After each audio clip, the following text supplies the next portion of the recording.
Hello everyone, আসসালামু আলাইকুম। আজকে নিয়ে আসলাম বিরিয়ানি রেসিপি নিয়ে। আজকে আমি রান্না করব বিফ বিরিয়ানি। এই জন্য এখানে আমি আমার পরিমাণ মতো গরুর মাংস নিয়ে ধুয়ে পানি ঝরিয়ে নিয়েছি। এখন আমি আমার মশলাগুলো রেডি করে নেব। এখানে নিয়েছি ধনিয়ার গুঁড়া, জিরার গুঁড়া, লবণ, বিরিয়ানি মশলা আর গুঁড়া মরিচ। এখন আমি ধুয়ে রাখা মাংসের সাথে দিয়ে দিব পেঁয়াজ কুচি,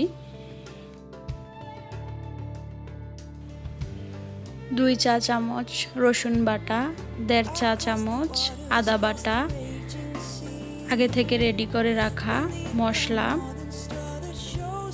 এবং পরিমাণ মতো তেল দিয়ে সবগুলো মশলা একসাথে ভালোভাবে মিশিয়ে নিব।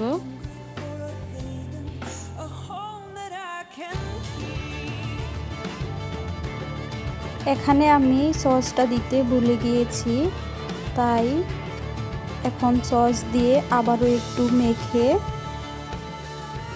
চুলায় বসিয়ে দিব।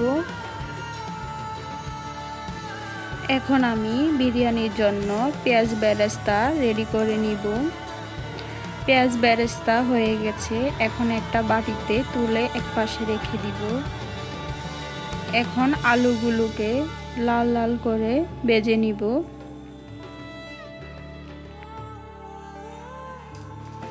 আলুগুলো ভাজা হয়ে গেছে, এখন একটা বাটিতে তুলে একপাশে রেখে দিব।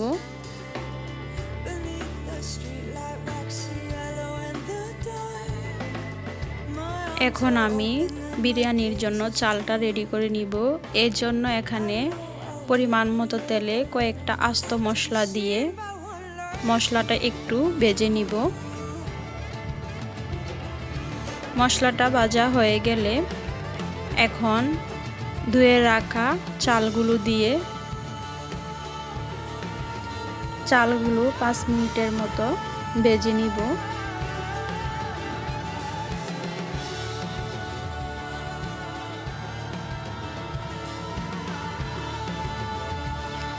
চাল ভাজা হয়ে গেলে আগে থেকে কষিয়ে রাখা মাংসগুলো দিয়ে আরও একটু ভেজে নিব। ভেজে দিয়ে দিব আগে থেকে ভেজে রাখা আলুগুলো দিয়ে 1 কাপের মতো দুধ দিয়ে আরও একটু কষিয়ে নিব। তারপর দিয়ে দিব পরিমাণ মতো পানি দিয়ে ঢেকে দিব। দিয়ে দিব কয়েকটা কাঁচামরিচ। আমার বিরিয়ানি রান্না হয়ে গেছে। এখন উপর দিয়ে পেঁয়াজ বেরেস্তা দিয়ে 1 চামচ ঘি দিয়ে দিব। ঘি দিয়ে কিছুক্ষণ দম দিয়ে রেখে দিব।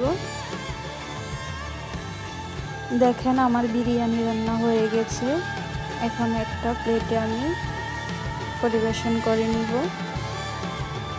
আমি আমার মতো করে পরিবেশন করে নিয়েছি, আপনারা আপনাদের মতো করে পরিবেশন করে নেবেন।